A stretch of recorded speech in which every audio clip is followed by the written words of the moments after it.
Unsolved, 1901, the case of 44-year-old Margaret Caroline Eleanor Bullmore.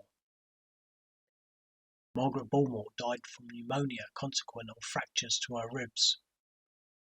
Her sister said that she saw her on the 28th of September 1901, at which time she appeared to be in good health, but after Margaret Bullmore was taken to the infirmary, she was very weak. She said that Margaret Bullmore first told her that she had met with an accident, but that on another occasion she had told her that she had either fallen or had been pushed. She died on the 4th of October 1901 at 3:40 a.m. Margaret Bullmore had lived at 8 Chelmsford Street in Fulham with a woman and the woman's father, the landlord, and another woman. The landlord's daughter said that they had all lived happily at first, but that latterly they had been very quarrelsome and had drunk to excess.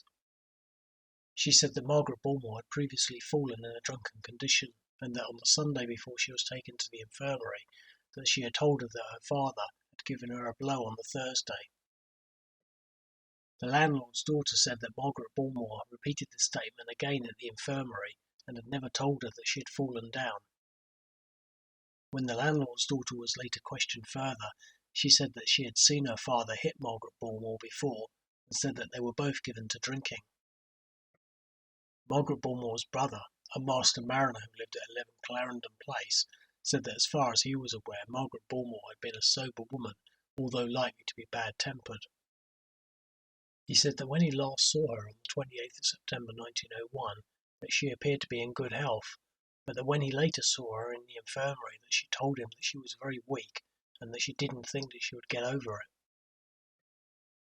He said that she first told him that she had met with an accident, but then later told him that she was not sure whether she had fallen or had been pushed down.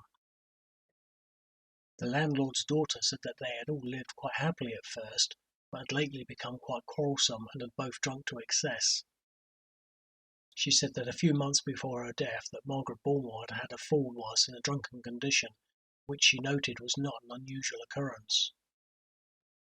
She said that Margaret Bullmore had been taken ill on the Sunday before she went into the infirmary, and had asked her to get her a drink of beer, and said that she refused, but offered to get her something to eat.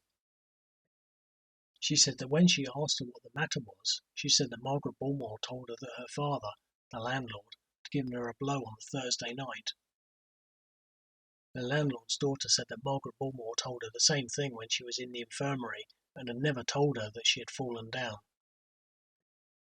When the landlord's daughter was questioned at the inquest, she said that she didn't see the bruise as it was all bandaged up, but said that she had seen her father strike Margaret Bullmore before, adding that there were quarrels on both sides when they were drunk.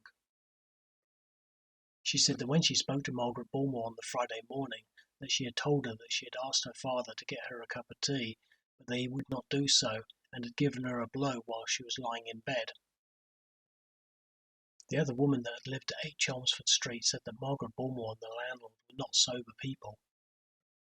She said that they were sober on weekdays, but they would both get drunk on Saturday nights, and that they were both quarrelsome when intoxicated. When she was asked whether or not she had seen either of them strike each other, the woman said that she remembered seeing Margaret Bullmore strike the landlord one Saturday night, about 2 months earlier.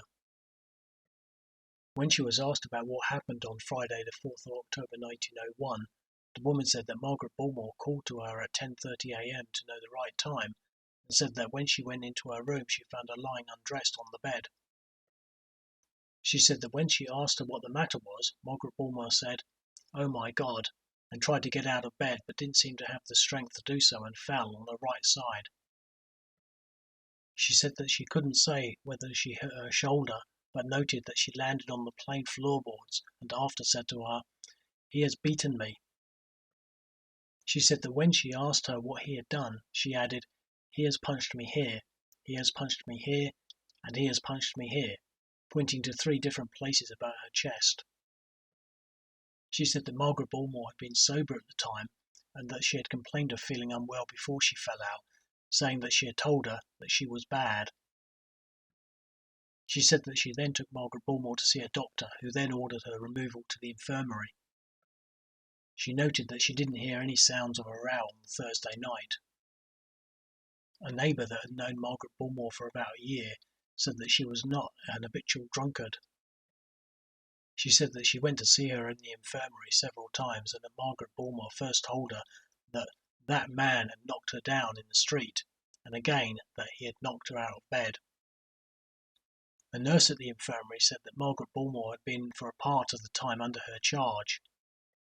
She said that Margaret Bullmore had said very little about herself, but had remarked to her about being knocked about. She said that Margaret Bullmore had had bruises on her shoulder and one on her left buttock, noting that the bruise on her shoulder was rather darker than the other. Another nurse that had attended to Margaret Bullmore said that she had told her that she had been knocked about by her landlord. She said that Margaret Bullmore died at 3:40 a.m. on Friday the 4th of October 1901. When the landlord gave evidence at the inquest, he said that he had allowed Margaret Bullmore to live with him as she could get no lodgings elsewhere. He said that they had not lived together as man and wife as had been alleged, but had had separate rooms. He said that on the Thursday morning that Margaret Bullmore had got up before him and went out, and that he later found her in a public house drinking in the company of several men. He said that he didn't hear anything more of her until the following morning at 5:30 a.m. when he went into her room to get the basin to wash in. He noted that she asked him to get her some beer, but that he refused, telling her that she had to fetch her own beer.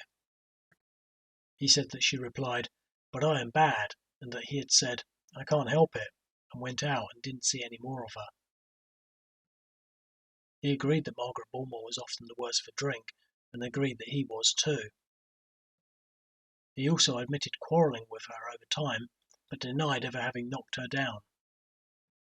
He denied striking her, but admitted to having struck her previously in self-defence. A medical superintendent at Fulham Infirmary said that Margaret Bullmore had been admitted on the usual order and had walked into the institution herself. He said that although she didn't crawl in, she was very bad. He said that when he saw her the following day, that she was perfectly conscious and told him that she had been knocked down by her landlord on the 30th of September 1901. He said that he saw her again the following day when she told him that the date her landlord had knocked her down was the 25th of September 1901. He noted that her memory for dates was getting bad, but that she seemed to be able to remember facts very well. He said that her injuries included a fracture to her right collarbone and a number of bruises over the fracture and one on her left buttock. He noted that there was no bruise over the shoulder itself and added that he thought that all the bruises were the same age. When he was asked to account for her injuries being on different sides of her body, he said that he thought that she might have been struck within the shoulder and then fallen down. When he was asked whether he thought the bruises were caused on the 25th of September 1901, he said that he thought that they were not as old as that and were probably inflicted within the last few days. He said that her post-mortem revealed that her body was very thin and that she also had 2 fractured ribs, but said that it was difficult to say whether that injury had been caused at the same time as the fracture of the clavicle, as the broken ends had partly pierced her lung and the healing had therefore been retarded. The medical superintendent then gave her cause of death as being due to pneumonia, consequent upon fracture to the ribs. He said that her injuries could have been caused by a fall, perhaps out of bed, and were consistent with the date given. After hearing the evidence, the coroner said that if the jury found that the landlord had inflicted the injuries that Margaret Bullmore had suffered from, then the matter would be a serious one. But if they felt that there was insufficient evidence to prove that that was the case, then they should return an open verdict. The jury then returned an open verdict. Margaret Bullmore had been a needlewoman. Chelmsford Street has since been redeveloped and is now called Chelmsford Close.